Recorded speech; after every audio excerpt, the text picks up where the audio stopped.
ప్రతాపం ఎలా ఉంటుంది వామం జరిగే పంచులందరూ ఉంటారు.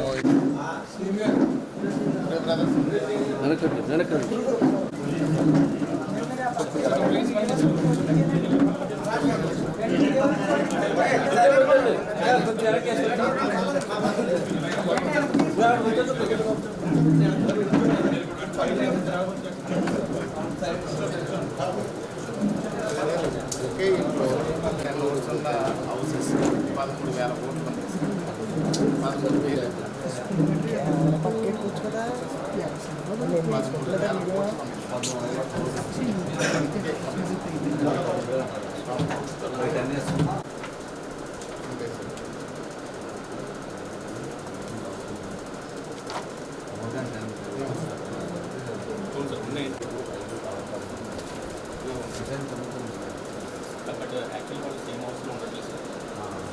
సరే ఇవన్నీ కూడా 15 నిమిషాలు వాళ్ళు ఉండట్లేదు సార్, హౌస్లో ఉండట్లేదు.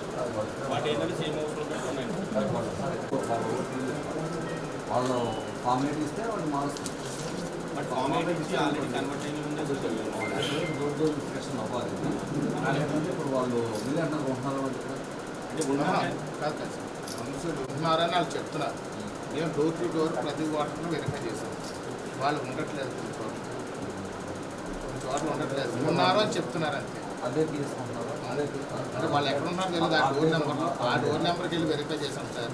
ఒక చిన్న ఇల్లు ఉంటే 10 ఓట్లు అక్కడ ఉండేది, భార్య భర్తలో ఉంటే ఆ అబ్బాయి ఎక్కడ బయట ఉన్నాడో ఆ అమ్మాయి పెళ్ళి అయిపోయిందని చెప్పిన ఇంట్లో కూడా 10 ఓట్లు, మొత్తం మీద 13,000 ఓట్లు. రెండోది అసలు డోర్ నెంబర్ లేకుండానే ఓటు 300 ఉంది సార్. డోర్ నెంబరే లేదు.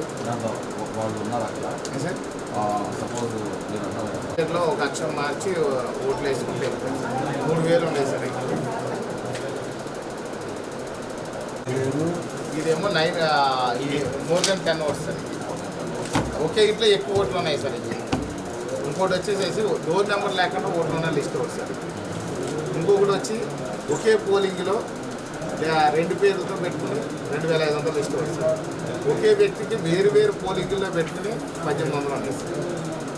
ఒకే వ్యక్తికి వేరే ఊళ్ళో పెట్టుకున్నాయి 2,800 ఉన్నాయి సార్. ఒకే వ్యక్తికి చిన్న తేడాలతో ఉన్న ఓట్లు 2 వేసుకుని మార్చుకుని 3,000 ఓట్లు ఉన్నాయి సార్. మొత్తం 20,000 ఓట్లు ఉన్నాయి సార్. మొత్తం లిస్ట్ ఓట్లు ఏంటో తెలియదు. ఆ ఇంక సిరాలో కూడా మీరు ఏదైతే ఇంకేస్తారో ఇంక రిమూవల్స్ కూడా తెచ్చేసి పెట్టుకున్నారట బాటిల్స్ అవన్నీ. అది కూడా తెలిసిన ప్లేస్ కూడా మీకు త్వరలో మేము ఐడెంటిఫై చేస్తాం. ఉన్నాయని తెలిసింది. మీరు ఇంకేదైతే వేస్తారో ఆ ఇంక్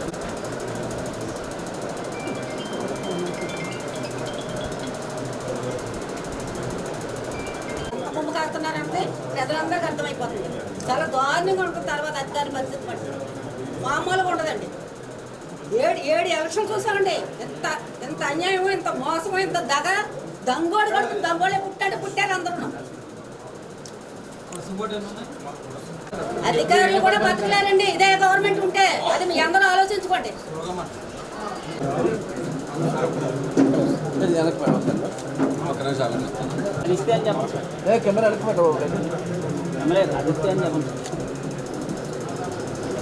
అందరికీ నమస్కారం. రాజానగరం నియోజకవర్గంలో పూర్తిగా అరాచక పాలన జరుగుతుందనేది అందరికీ తెలిసిన విషయం. రాజానగరం నియోజకవర్గాన్ని అన్ని విధాలుగా బస్టు పెట్టించినటువంటి జక్కంపూడి రాజా ఇక్కడ గంజాయి బ్యాచ్, క్రికెట్ బ్యాటింగ్లు, బ్లేడ్ బ్యాచ్ సంస్కృతిని పెట్టి యువతనంతా కూడా సర్వనాశనం చేసేసి ఈవేళ ఎందుకు కాకుండా చేసేసినటువంటి పరిస్థితి ఇక్కడ నెలకొంది. అదేవిధంగా కొండలు దోసేశారు, చెరువులు దోసేశారు, భూ కబ్జాలు చేశారు, స్థల కబ్జాలు చేశారు. వాళ్ళకి ఎప్పుడు చూసినా ఈ దోపిడీ ఒక్కటే. వాళ్ళకి బినామీ పేర్లతో బినామీ బ్రదర్స్ని పెట్టుకుని ఇక్కడ రియల్ ఎస్టేట్ చేసి అక్రమంగా కూడా ఈ రాజనగరం మండలం అంతా కూడా పూర్తిగా దోచుకునేటువంటి పరిస్థితి ఉంది. మిగిలిన వాళ్ళు ఎవరిని కూడా రియల్ ఎస్టేట్ వ్యాపారం చేయకుండా వాళ్ళకి ఏదైతే జక్కంపూడి ట్యాక్స్ పే చేస్తారో ఆ పే చేసే వాళ్ళకి మాత్రమే అవకాశం ఇచ్చారు. కానీ ముఖ్యంగా మాత్రం వాళ్ళ బినామీ సోదరులకు మాత్రం మొత్తం అంతా కూడా పట్టం కట్టేసి ఇక్కడ రియల్ ఎస్టేట్ వ్యాపారం అంతా చేసుకోమని ఎస్ఎండ్ భూములు, చెరువులు సైతం కబ్జాలు చేసేసి, పార్కులు సైతం కబ్జా చేసేసి, ఒక్కొక్క స్థలం ముగ్గురేసి రిజిస్ట్రేషన్ చేసేసి దోషించారు. అడ్డొచ్చిన నాయకులపై దౌర్జన్యం చేయడం, హత్యాప్రయత్నం కూడా చేయడం అనేది వీళ్ళకి అలవాటుగా మారిపోయింది. ఇదే తరుణంలో ఇన్ని దోపిడీలు చేసి ఏ విధమైన అభివృద్ధి చేయకుండా ఈ యొక్క రాజానగరం నియోజకవర్గాన్ని అధోగతి పాలు చేసి ఈవేళ మళ్ళీ గద్దెనెక్కాలని చెప్పేసి రకరకాల ప్రయత్నాలు చేస్తున్నారు.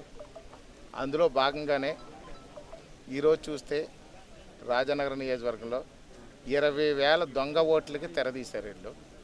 ఒకే డోర్ నెంబర్తో సూర్యాపేటలో అయితే 144 ఓట్లని ఒకే డోర్ నెంబర్తో రిజిస్టర్ చేయగలిగారు వాళ్ళు.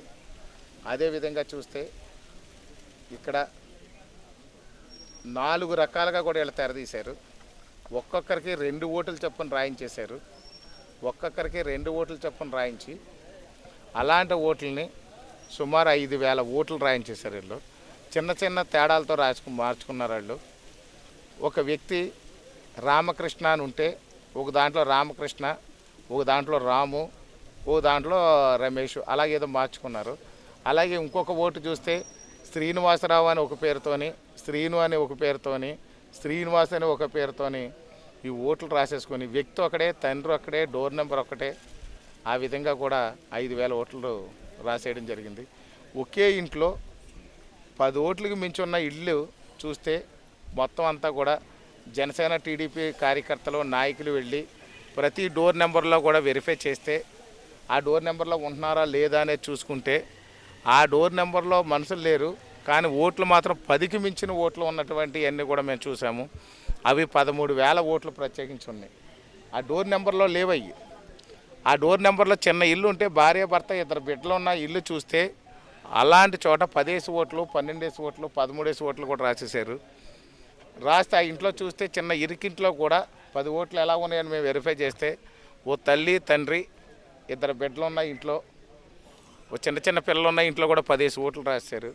అంటే 20,000 ఓట్లని వీళ్ళ దొంగ ఓట్లని తయారు చేసుకుని, ఈ ఫేక్ ఓట్లు తయారు చేసుకుని వీళ్ళు మళ్ళీ అధికారంలోకి రావాలని ప్రయత్నాలు చేస్తున్నారు.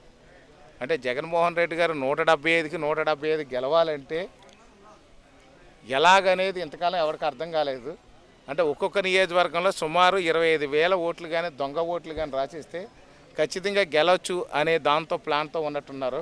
ఆ ప్లాన్ని మా యొక్క జనసేన, టీడీపీ, బీజేపీ నాయకులు క్షేత్రస్థాయిలో పరిశీలిస్తే ఆ డోర్లకి వెళ్ళి వెరిఫై చేస్తే ఈ యొక్క 20,000 ఓట్లు రకరకాల పద్ధతిలో వీళ్ళ దొంగ ఓట్లు అనేది ఇక్కడ రాయడం జరిగింది. అంటే వీళ్ళందరికీ చూస్తే స్థానికంగా మనకి వీళ్ళ అధికారంలో రావడానికి పూర్తిగా వాళ్ళ సానుభూతి పరులను ఒకటే చేశారు. ఒక్కొక్కడికి చిన్న చిన్న కరెక్షన్తో, చిన్న చిన్న మార్పులతో వాలంటరీ వ్యవస్థ వాళ్ళ చేతిలో ఉంది, సచివాలయ వ్యవస్థ వాళ్ళ చేతిలో ఉంది, రెవెన్యూ వ్యవస్థ వాళ్ళ చేతిలో ఉందని చెప్పి వాళ్ళ చిన్న చిన్న మార్పులతో వాళ్ళకి కావాల్సిన వాళ్ళందరికీ కూడా ఈ ఫేక్ ఓట్లు అనేది రాయించడం జరిగిందని మేము అనుకుంటున్నాము. ఎందుకంటే 20,000 ఓట్లు పెద్ద ఎత్తున మేము ఇక్కడ మాకు దొరికినాయి అని అంటే పరిస్థితి ఏంటో బాగా ఆలోచించాలి. ప్రజాస్వామ్యం ఎక్కడ ఉంది? ఇంకా భారత రాజ్యాంగంలో ఉన్నటువంటి ధర్మాన్ని మనం ఎక్కడ కాపాడుతున్నాం? చట్టం ఎక్కడుంది? ఇలాంటి పరిస్థితులన్నీ కూడా ఎదురవుతున్నాయి ఇక్కడ. అంటే వీళ్ళు ఈ యొక్క ఓట్లు వేయడానికి కూడా కొంతమంది చెప్పిన సమాచారం కానీ చూసినట్లయితే ఈ ఓట్లు వేసిన వెంటనే కూడా ఆ మార్క్ని, ఇంకి సిరాన్ని వేసే మార్క్ని కూడా చెరపడానికి ఆ ఇంక్ రిమూవర్లను కూడా తెచ్చి బాటిల్ పెట్టుకుని ప్రతి గ్రామానికి ఇప్పటికే చేరినట్టుగా అధికార పార్టీ నాయకులు జాగ్రత్త పెట్టినట్టుగా కూడా కొంత సమాచారం ఉంది. త్వరలో కూడా అది కూడా పట్టుకుంటాం. ఈ 20,000 ఓట్లని కూడా కరెక్ట్ చేసి ఈ దొంగ ఓట్లన్నింటిని కూడా అరికట్టి ఈ ఫేక్ ఓట్లన్నింటిని కూడా ఓటర్ లిస్ట్ నుంచి రిమూవ్ చేసి క్షేత్రస్థాయిలో వెరిఫై చేసిన తర్వాతే ఫైనల్ ఓటర్ లిస్ట్ రిలీజ్ చేయాలని చెప్పి సంబంధిత ఎలక్షన్ ఆఫీసర్ గారికి కంప్లైంట్ చేయడం జరిగింది. డోర్ నెంబర్ లేని పేరుతో కూడా ఇక్కడ 2,500 ఓట్లు దొరికినాయి మాకు. డోర్ నెంబరే లేదు, ఊరి పేరుతోని డోర్ వేసేసారు, డోర్ నెంబర్ లేదు. ఇంకా డోర్ నెంబర్ లేకుండా ఇల్లు ఎలా ఉంటుంది అనేది మేము వెరిఫై చేస్తే కూడా అలాంటి ఇల్లు ఏం కనిపించలేదు. అలాంటి లేని చోట కూడా పోనీ కన్స్ట్రక్షన్లో ఉన్న ఇల్లు ఏమో అని చెప్పేసి ఆ వాటిల దగ్గర కూడా వెళ్తే అలాంటి వాళ్ళు ఎవరు కూడా కనిపించలేదు. అలాంటి వాటిలు 2500 ఉన్నాయి. అంటే పెద్ద ఎత్తున ఇక్కడ కుట్ర జరుగుతుంది. వీళ్ళకి గత్యంతరం లేక ప్రజలు విశ్వసించట్లేదని ప్రజల అభిప్రాయం వీళ్ళకి అర్థమైపోయింది. ఖచ్చితంగా ప్రజలు ఓడిస్తారు వైసీపీని అనే విషయం తెలుసుకున్నటువంటి స్థానిక ఎమ్మెల్యే ఈ దొంగ ఓట్ల ద్వారా గెలవాలని చెప్పి ప్రయత్నం చేస్తున్నాడు. వాళ్ళు ఫస్ట్ నుంచి కూడా ఉన్న బుద్ధిని మరోసారి చూపించడానికి చూశారు. వాళ్ళ ఆటలు సాగనివ్వరు జనసేన టీడీపీ నాయకులు అనేది దీన్ని బట్టి అర్థమవుతుంది. క్షేత్రస్థాయిలో ప్రతి డోర్కి వెళ్ళి వెరిఫై చేస్తే 20,000 ఓట్లు పట్టుకోగలిగారంటే రేపు రాబోయే రోజుల్లో ఖచ్చితంగా వాళ్ళని ఓడించాలనుకున్నారు. వాళ్ళ ఓటమి దగ్గరగా ఉందనే విషయం అర్థమైపోయింది. దగ్గరలో ఓటమంది ఇంటికి వెళ్ళిపోతున్నాం కాబట్టి ఏదో ఒకటి చేసి గెలవాలనుకుంటున్నారు. మొన్న ఏదో చెప్పాడు ఆయన ప్రెస్ మీట్లో, స్క్రూట్నీలో తీయించేస్తారట. మరి స్క్రూట్నీలో తీయడానికి చట్టం మరి ఇతని చేతిలో ఉంది అనుకుంటాను నేను. బహుశా స్క్రూట్నీలో తీయించేస్తాను, నామినేషన్లో తీయించేస్తాను, లేకపోతే ఇంకోటి ఏదో చేస్తాను, నీ నామినేషన్ ఫైనలైజ్ అవ్వనివ్వనని చెప్పారు ఆయన. అంటే అధికార యంత్రాంగం అతని దగ్గర ఉందని అతను భావిస్తున్నాడు. ఖచ్చితంగా అధికారులు మాత్రం ధర్మం వైపు ఉంటారు, ప్రజల వైపు ఉంటారు, చట్టం వైపు ఉంటారు. ఈ యొక్క భారత రాజ్యాంగం ఏదైతే చెప్తుందో దాని వైపే ఉంటారని మేము అందరం కూడా నమ్ముతున్నాము. అధికారులను కూడా ఇప్పటికే నమ్ముతున్నాము. అతను అధికారులు బెదిరించినటువంటి దాఖలాలు మనం ఫస్ట్ నుంచి చూస్తున్నాం. అధికారులు మాట వినకపోతే చెంపలు పగల కొట్టింది ఉంది, దెబ్బలాటలు చేసినట్టు కొట్టినది ఉంది, కేకలు వేసినట్టు ఉంది, బెదిరించింది ఉంది, భయపెట్టింది ఉంది. కానీ ప్రస్తుత పరిస్థితుల్లో అధికారులు ప్రజాస్వామ్యానికి కట్టుబడి ఉంటారని చెప్పి మేము నమ్ముతున్నాము. ఖచ్చితంగా ప్రజాస్వామ్యం గెలవాలని చెప్పి మేము అనుకుంటున్నాము. ఎందుకంటే గెలుస్తుందని కూడా మేము నమ్ముతున్నాము. ఎందుకంటే వీళ్ళు ఎట్టి పరిస్థితుల్లో వీళ్ళు వేసే ఎత్తులకు మాత్రం తెలుగుదేశం, జనసేన, బీజేపీ నాయకులు మాత్రం ఎట్టి పరిస్థితుల్లో వీళ్ళకి అవకాశం ఇచ్చే పరిస్థితి లేదు. వాళ్ళు వేసే ఎత్తులకి ఎప్పటికప్పుడు మా వాళ్ళందరూ కూడా జాగ్రత్తగా ఉన్నారు. కాబట్టి ఈవేళ 20,000 ఓట్లు పట్టుకున్నాము. ఈ యొక్క జనసేన టీడీపీ నాయకులు కూడా పక్కన కూర్చుని ఏదో మంచి మర్యాద మాట్లాడి అన్న మీ ఇంటికి వచ్చిన టీ అన్న ఎవరా అని చెప్పేసానంటే ఈ లోపల టీ పెట్టి భార్య లోపలికి వెళ్ళి టీ పెట్టి వచ్చి లోపల కండు వేసేసి పక్కన గబుక్కుని వేసేసి ఓ ఫోటో తీసేసి గ్రూప్లో పెడుతున్నారు. అలా కాక నీతో మాట్లాడాలి పలానా ఇష్యూ మీద అని చెప్పి కారు ఎక్కించి అది చేస్తున్నారు. ఎక్కడో అరుగు మీద కూర్చుంటే కూడా ఆ అరుగు మీద కూర్చున్నవాడు కూడా కండువాలు వేసేసి ఇదిగో మా దాంట్లో జాయిన్ అయిపోయారని చెప్పి బలవంతంగా జాయినింగ్లు చేస్తున్నారు. మొన్న నందరాల్లో జాయినింగ్ ఇలాగే పెట్టారు. పెడితే అతను తర్వాత రోజు ప్రెస్ మీట్ పెట్టి బలవంతంగా నన్ను జాయిన్ చేశారని చూపించారు. నిన్న దేవంచెరులో కూడా జాయినింగ్లు బలవంతంగా ఇతర కుర్రోళ్ళకి వేశారు. ఆ కుర్రోళ్ళు మళ్ళీ సాయంకాలం వచ్చి వాళ్ళు మళ్ళీ మేము ప్రెస్ మీట్ పెడతామని చెప్పారు. ఇంకెందుకు ఈ ప్రెస్ మీట్లన్నీ ఎందుకు ఇంకా వాళ్ళ బుద్ధాలకు ఉండిపోద్దని చెప్పేసి మేము వదిలేయడం జరిగింది. ఈ బలవంతపు జాయినింగ్లు బూటకపు జాయినింగ్లు పెట్టి ఆయన ఏదో గొప్పలు చెప్పుకోవాలనుకున్నాడు. ఈ మధ్య మరొకటి కొత్త తెర తీశాడు. చాణిక్య పేరుతో ఈ యొక్క ఫేక్ సర్వేలు ఒకటి పెడుతున్నాడు. 69% ఉందట.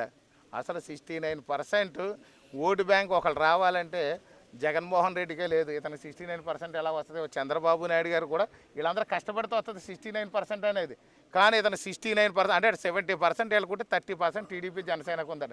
ఒకవేళ కానీ నేను అనుకోవడం ఆ 31% అతను ఓట్లు అయ్యి ఉంటే అతను పొరపాటు రివర్సల్ క్యాలిక్యులేట్ చేసుకుంటూ ఉంటాడు. దాన్ని బట్టి సర్వేలు కూడా ఈ ఫేక్ సర్వేలు చూపించాడు అని అనుకుంటున్నాను. ప్రజలు ఈ ఫేక్ సర్వేలు నమ్మేలాగా లేదు. ఈ ఫేక్ ఎమ్మెల్యే నమ్మేవాడు ఎవడో లేడు. ఫేక్ ఎమ్మెల్యే బ్రదర్స్ నమ్మేవాళ్ళు లేరు. అలాగే ఇక్కడ రాజానగరం కూడా ఏదో రౌడీజం చేస్తాము, రిగ్గింగ్ చేస్తామని చెప్పేసి మేము ఏదో ఓట్లు బూతుల్లోకి రానివని చెప్తున్నారు. దానికి రెట్టింపు ఉత్సాహంతో జనసేన టీడీపీ నాయకులు అందరూ కూడా సిద్ధంగా ఉన్నారు. ఖచ్చితంగా మాత్రం రాష్ట్రంలో ఎన్డీఏ కూటమి అధికారంలోకి రావడం ఖాయం. ఈ యొక్క రాజానగరం నియోజకవర్గంలో ఎన్డీఏ కూటమిలో బత్తుల బలరామకృష్ణ నేను అఖండ మెజారిటీతో గెలవడం ఖాయమని చెప్పి సందర్భంగా తెలియజేస్తున్నాం. కంప్లైంట్ ఇచ్చాము, ఎక్నాలజ్మెంట్ కూడా తీసుకున్నాము. ఎన్నికల కమిషన్ ఎప్పుడు కూడా వాళ్ళు వెరిఫై చేస్తామని చెప్తున్నారు. కానీ స్థానికంగా ఉన్న సచివాలయం సిబ్బంది జక్కంపూడి రాజాకి సపోర్ట్ వల్ల వాళ్ళకి రిపోర్ట్ సరైనది లేదు అని నేను భావిస్తున్నాను. అదేవిధంగా ఇక్కడ వాలంటరీ వ్యవస్థ కూడా అతనికి అందుబాటులో ఉంది కాబట్టి ఇది జరిగి ఉంటుందని నేను అనుకుంటున్నాను. దీని పూర్తి వివరాలతో సహా సంబంధిత అధికారికి ఇచ్చాను. వాళ్ళు వెరిఫై చేస్తున్నారు. వెరిఫై చేసి అప్పుడు దాన్ని ఏం చేస్తారో చూడాలి.